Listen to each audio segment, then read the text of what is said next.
এই বিশ্ব দুটো বিশ্বযুদ্ধ দেখেছে, প্রথম বিশ্বযুদ্ধ, দ্বিতীয় বিশ্বযুদ্ধ। তছনছ হয়ে গিয়েছিল বেশ কয়েকটা দেশ এই দুটো বিশ্বযুদ্ধে। একটা মজার ঘটনা বলি, যে প্রতিপক্ষ দেশের নাম নেবে না বলে ব্রিটিশরা একটা কুকুরের নাম পরিবর্তন করে দিয়েছিল এই বিশ্বযুদ্ধের সময়। বলতে পারেন সেটা কোন কুকুর, মানে কোন প্রজাতির কুকুরের নাম পরিবর্তন করে দিয়েছিল ব্রিটিশরা? কেবলমাত্র বিশ্বযুদ্ধে তাদের প্রতিপক্ষ ছিল সেই দেশটা, এবং নাম পরিবর্তন করে সেই কুকুরের নামটাই বা কি রাখা হয়েছিল। আসুন সেই বিষয়ে আপনাদেরকে বলি। ব্রিটিশরা যে কুকুরের নাম পরিবর্তন করে দিয়েছিল সেই কুকুরটার নাম হচ্ছে জার্মান শেপার্ড।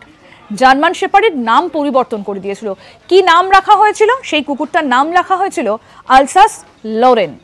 এবং বর্তমানে আমরা অনেক ক্ষেত্রে জার্মান শেপার্ডদের অ্যালসেসিয়ানও বলে থাকি, অর্থাৎ এই যে অ্যালসেসিয়ান সেটা কিন্তু ব্রিটিশদের দেওয়া নাম।